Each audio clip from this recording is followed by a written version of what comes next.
Buenas, esto es BIM Praxis,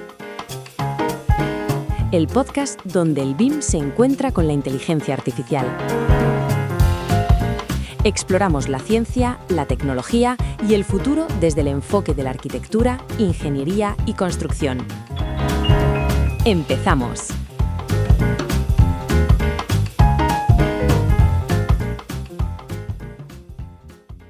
Hola y bienvenidos a un nuevo análisis de BIM Praxis. Hola, ¿qué tal?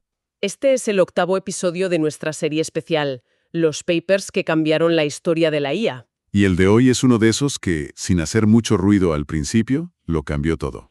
Hoy vamos a examinar un documento de 2022 que, efectivamente, cambió las reglas del juego. Se titula Training Language Models to Follow Instructions with Human Feedback. Entrenar modelos de lenguaje para seguir instrucciones con retroalimentación humana. Es de un equipo de OpenAI, con nombres como Long Wu Yang y Jeff Wu. Y hay que situarse en ese momento. Totalmente. La filosofía que dominaba era, bastante simple. Si quieres una IA mejor, hazla más grande. Más datos, más parámetros, más potencia. Pero los autores de este paper lanzaron una idea que era casi una herejía en aquel entonces. Pues sí. Dijeron que hacer los modelos más grandes no los hace inherentemente mejores a la hora de entender lo que de verdad quiere un usuario. De hecho, a menudo los hacía peores. Exacto. Generando respuestas falsas, tóxicas o que simplemente no venían a cuento. Daban palos de ciego por muy potentes que fueran. El problema de fondo que este documento ataca de frente es el de la alineación. Una palabra que ahora oímos constantemente. Pero que entonces era más un concepto teórico. Se trata de cómo conseguir que una IA potentísima no solo sepa mucho, sino que use ese conocimiento para alinearse con la intención, los valores y las necesidades de una persona. Y ese es el reto con mayúsculas. Pues precisamente eso es lo que vamos a analizar. Queremos entender el método que propusieron para educar a estos gigantes digitales. Un método que nos dio una nueva familia de IAs, la llamada InstructGPT. Que no es otra que la precursora directa de las herramientas que han revolucionado nuestro mundo. Justo. Vale, vamos a empezar por el principio, porque la primera frase del resumen es toda una declaración de intenciones. Sí, va directa al grano. Dice: hacer los modelos de lenguaje más grandes no los hace inherentemente mejores para seguir la intención de un usuario. ¿Por qué era tan rompedor decir esto en voz alta? Porque iba totalmente en contra de la inercia de toda una industria. Estábamos en plena carrera armamentística de los parámetros. Claro. Teníamos a GPT-3 con sus 175 millones de parámetros, una auténtica bestia computacional que podía escribir un texto que parecía humano. Parecía. Pero era una bestia salvaje. Le faltaba, don de gentes, no entendía el contexto. Ajá. Podía inventarse datos con una seguridad pasmosa, soltar una barbaridad o irse por las ramas y escribirte un ensayo cuando solo le habías pedido un resumen.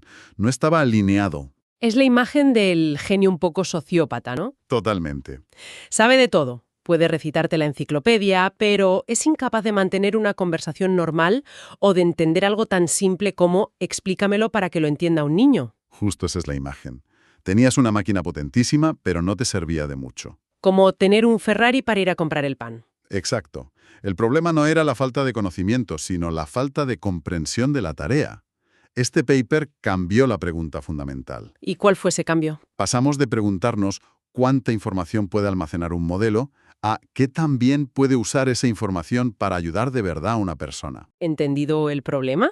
Entonces, si añadir más y más datos no era la solución, ¿cuál fue su propuesta? Porque suena a un problema casi filosófico. Pues su solución fue sorprendentemente elegante y, viéndolo ahora, casi de sentido común. A ver. Propusieron un método de entrenamiento en 3 fases que no se basaba en más datos de Internet, sino en la opinión humana, en enseñar al modelo a base de criterio y preferencia. Me intriga eso de enseñarle con criterio. ¿Cómo funciona exactamente el primer paso? El primer paso lo llamaron ajuste fino supervisado. Lo que hicieron fue contratar a un equipo de etiquetadores humanos. ¿Personas, vaya? Sí, personas, para crear un conjunto de datos de altísima calidad. Este conjunto tenía dos partes. Por un lado, una serie de instrucciones muy variadas. ¿De dónde las sacaban? Algunas las escribían ellos, otras eran peticiones reales de usuarios a la API de OpenAI.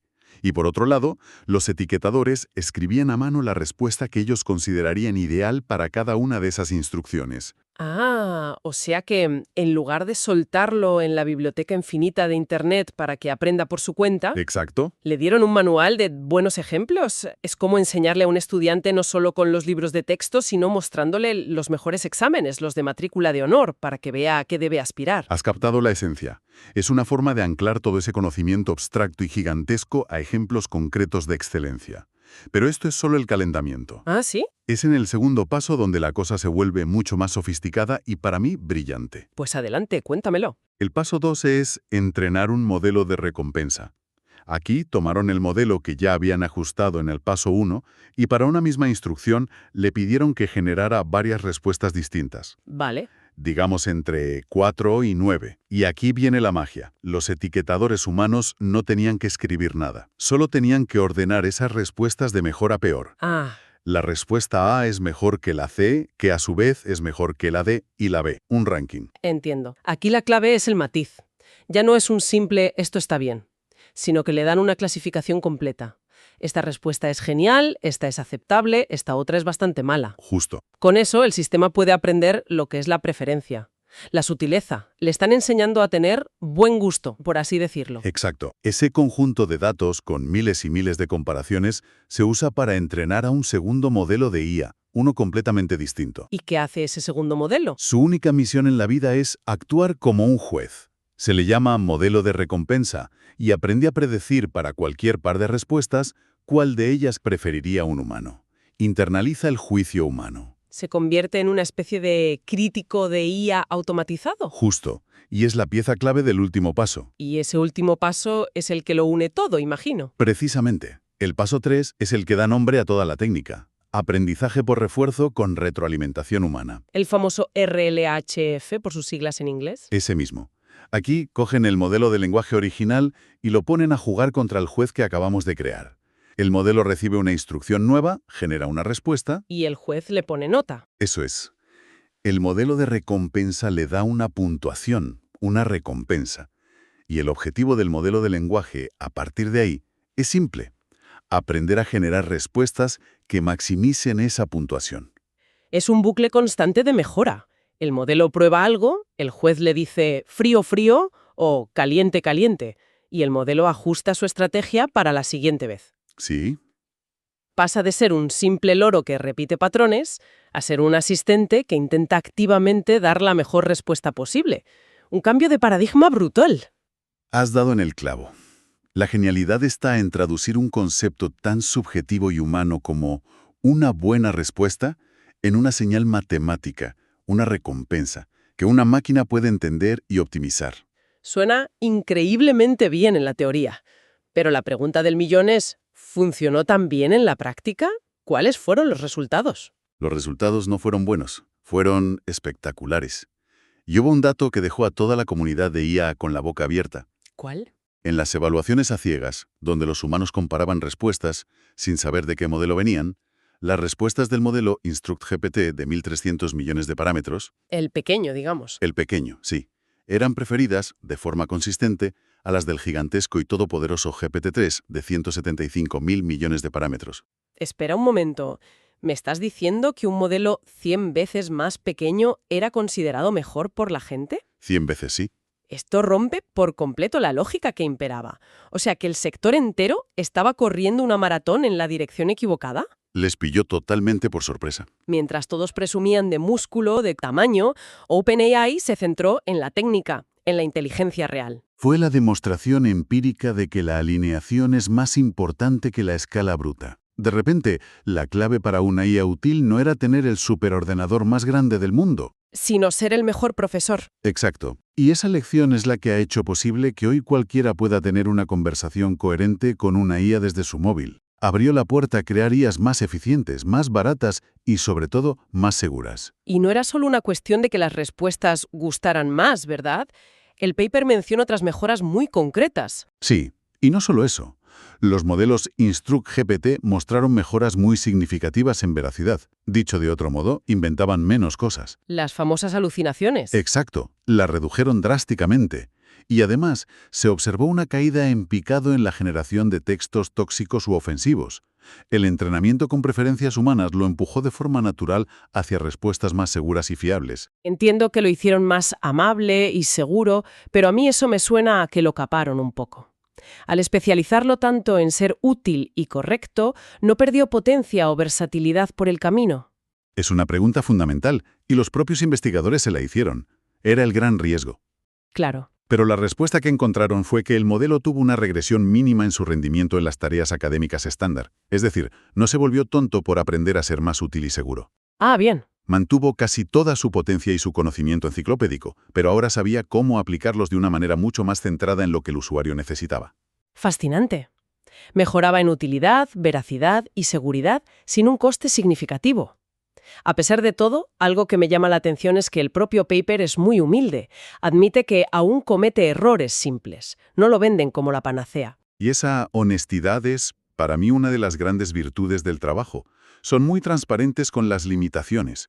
¿Qué tipo de limitaciones? Pues que el modelo alineado todavía podía equivocarse en una suma básica, podía generar información falsa si se le insistía, o a veces seguía instrucciones dañinas si se le pedían con picaresca. Y los sesgos de los propios etiquetadores, imagino. Por supuesto, podía heredar los sesgos de las personas que habían definido lo que era una buena respuesta. O sea, no lo presentan como el destino final, sino más bien como el mapa que señala un nuevo camino a seguir. Exactamente. Lo describen como una dirección prometedora para alinear los modelos de lenguaje con la intención humana. Y vaya si fue prometedora. Visto en perspectiva, el método que describen, el RLHF, se ha convertido en el estándar absoluto de la industria. Es la receta que han seguido todos los grandes modelos de chat que conocemos y usamos hoy. Este paper no solo nos dio un producto, InstructGPT, sino que regaló al mundo una metodología que ha definido esta era de la IA. Totalmente. En resumen, si tuviéramos que quedarnos con una sola idea clave de este trabajo de 2022, sería que la calidad de una IA no depende de su tamaño, sino de lo bien alineada que esté con nosotros. Y que el método para lograrlo pasa por enseñarle, con paciencia y buenos ejemplos, qué es lo que valoramos los humanos. Claro. Y esto nos abre una puerta a una conversación mucho más profunda, ¿no? ¿A qué te refieres? Si este método fue tan eficaz para enseñar a una IA a ser más útil y veraz, ¿qué otros valores y matices del comportamiento humano podríamos enseñarle? La discusión dejó de ser puramente técnica y pasó a ser sobre utilidad, seguridad y valores. Pasamos de preguntarnos qué pueden hacer a qué deberían hacer. Justo. Y para cerrar, creo que merece la pena dejar una reflexión en el aire.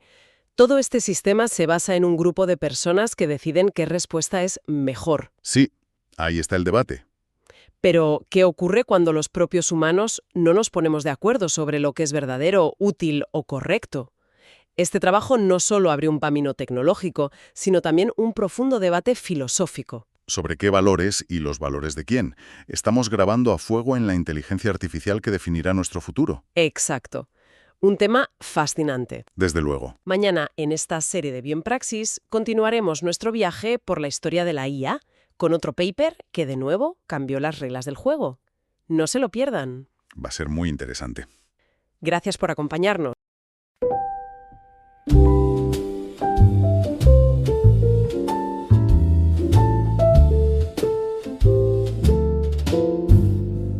Y hasta aquí el episodio de hoy. Muchas gracias por tu atención.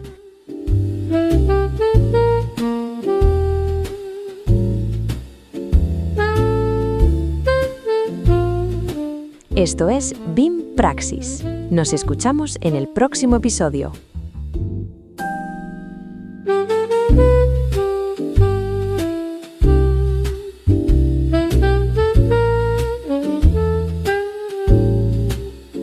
Mm-hmm.